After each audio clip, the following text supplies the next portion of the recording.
Hello again. Hope you're doing well. I'm Hardleg Joe, if you didn't know, and today I have a business proposal for you. First, though, a little context, because it's not something I normally do on this channel. Previously, I made a video talking about economic democracy. And in the comments of that video, I had a lot of people asking how a democratic company would work, and what kind of benefits it would offer to the employees. This video is partially a response to those questions, since my proposal involves the creation of a democratic company. It's probably not the best example I could give, but I'm guessing that video game streaming is more relevant to your interests than farming or retail is, so I thought I'd go with this. It should get my point across either way. Before I get into the fine details, though, I should give a little disclaimer. I am not a lawyer, nor am I an accountant, nor have I gone to business school. Do not start a business based solely on my advice. If you end up really liking my idea and you want to try it, make sure you talk to some professionals first, because I am not an expert. With that being said, let's talk about Twitch. Twitch is, of course, a massive streaming platform where thousands of people make a living by providing live entertainment. Streaming is a job just like any other, which means it comes with its share of upsides and downsides. I'm not going to be going into the upsides here, I feel like those are pretty obvious, but one of the major downsides is that streamers have no control over their platform. Twitch, like most companies, has an authoritarian power structure. The people at the top make all the decisions, and that's the extent of the power structure. It's essentially a kingdom. King Twitch owns the metaphorical land, and the peasant streamers are simply working it for them. In exchange for being allowed to work, the streamers get to keep some of the money they make. And in return, all the king asks is for a chunk of everyone's profits, and also complete control over all the rules. There is no democracy on Twitch. The higher-ups decide what is and isn't allowed, and the streamers, despite relying on Twitch to survive, have zero input in the matter. Like most businesses, the owners set all the terms, and the employees can either accept those terms, or they can leave and try finding another place to work, somewhere with better terms. Good luck with that, by the way. Now, while it sucks having to obey rules that you have no control over, that's a problem with pretty much every job. What makes Twitch worse in that regard is that their rules aren't well defined or evenly enforced.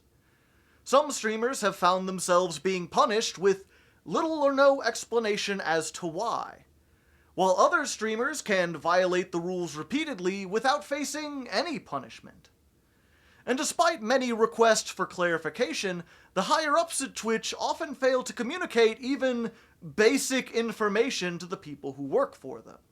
Now, unfortunately, there's not much we can do at the moment to change the corporate structure of Twitch. Businesses are considered private property, which means the owners can run them however they want. It's their house, their rules. Nevertheless, there is something that streamers can still do.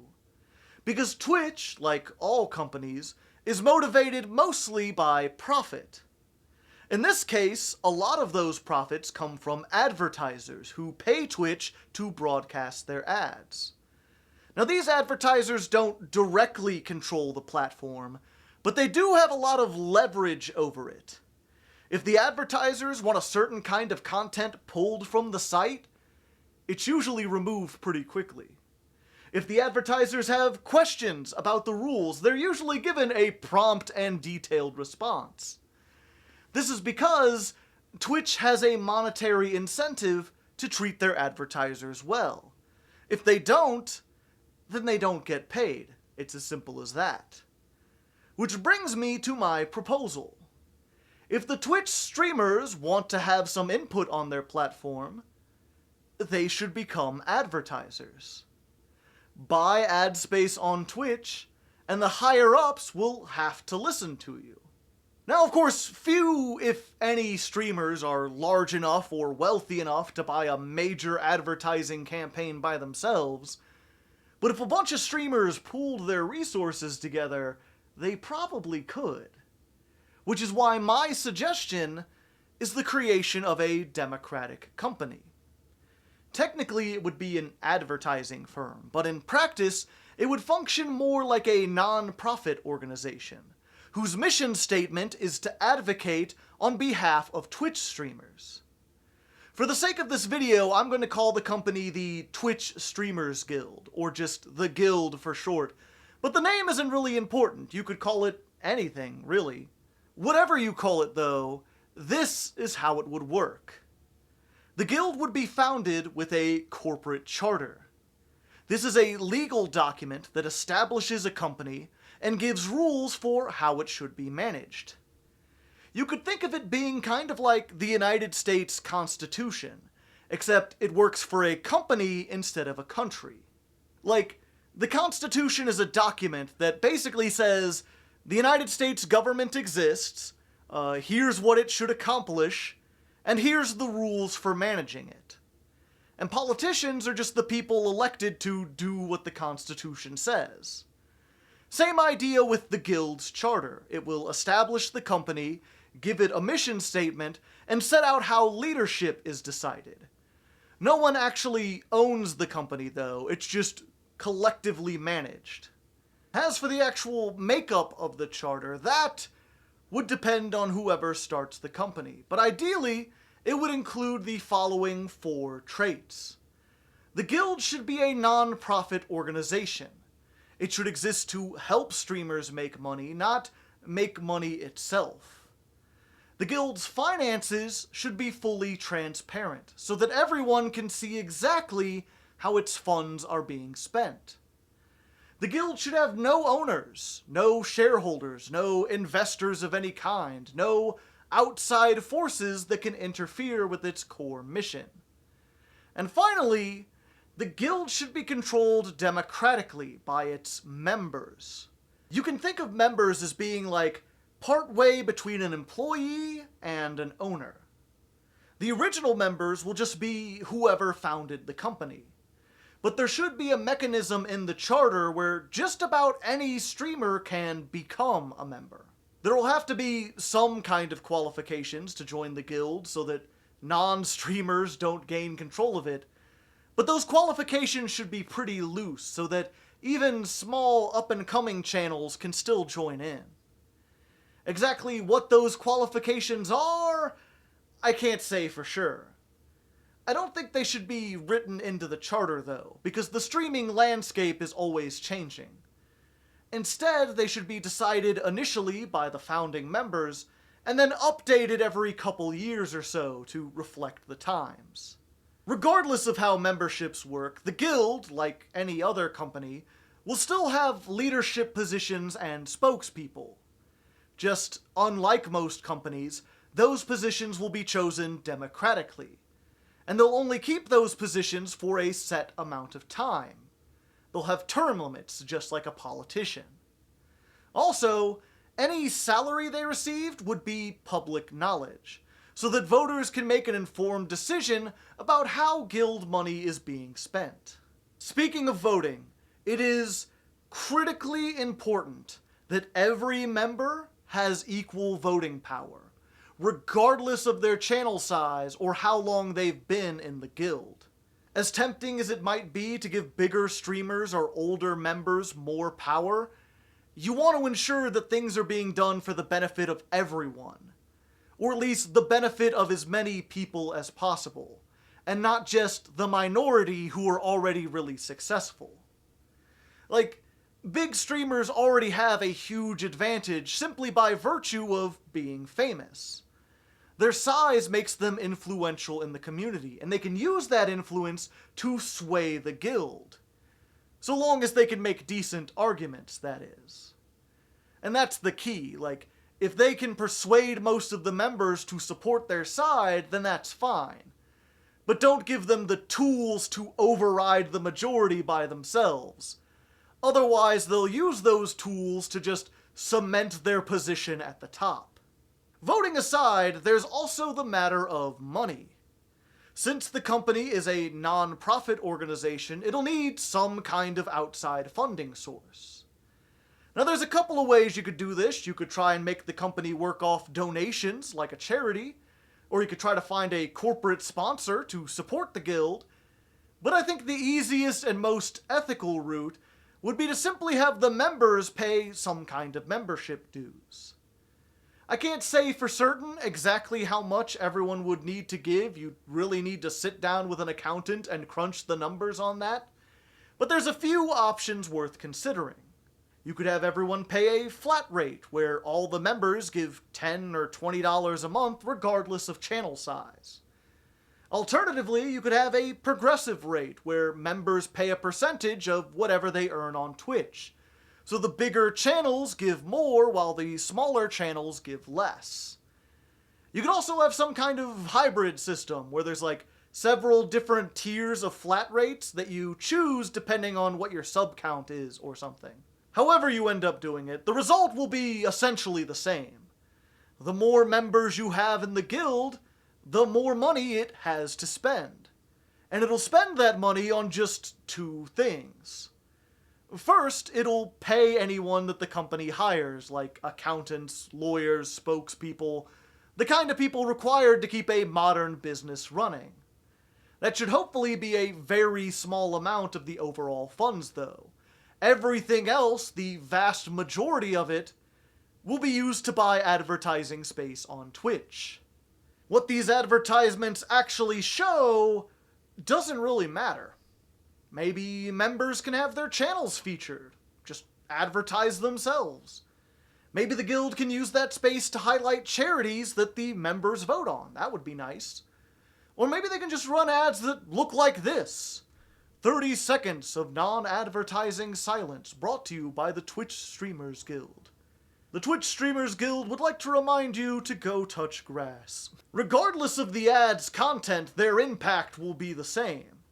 The guild will be paying money to Twitch as an advertiser, which means it gets all the perks that come with that. Namely, having actual influence over Twitch's policies. Part of the charter will include creating a representative, an elected person, to talk on behalf of the guild. This will serve as a direct line of communication between the streamers and Twitch staff. What this representative asks for will be determined democratically by the members. So basically, if there's a big change you'd like to see on the platform, you join the guild, you chip in your membership dues, and then you can bring up your concerns with all the other members. Get enough members on board with your idea, and it becomes company policy, something that the guild representative brings up at every opportunity. The more people you have in the guild, the more it can afford to spend on advertising, which means it has even more leverage in deciding Twitch's policies. It's that simple, really. It's essentially a labor union, disguised as a corporation. I mean, that's what a union is, after all. It's a democratic organization that takes a small portion of your pay and uses it to advocate on your behalf. It's a tool to ensure that working conditions are good, that your boss doesn't mistreat you, and most importantly, that you're being paid as much as possible. The only difference is how the guild seeks to influence Twitch. Real-life unions don't usually pay the companies they're trying to influence. Instead, they threaten them with labor strikes, where all the employees refuse to work until conditions are improved.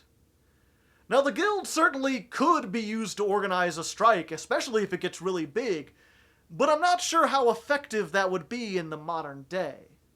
You see, there used to be a time when labor unions had a lot of legal authority in the United States. Companies listened to unions because they had to. They couldn't legally fire striking workers, nor could they bring in outside labor to replace them. So if workers went on strike, they were just losing money until they resolved the problem.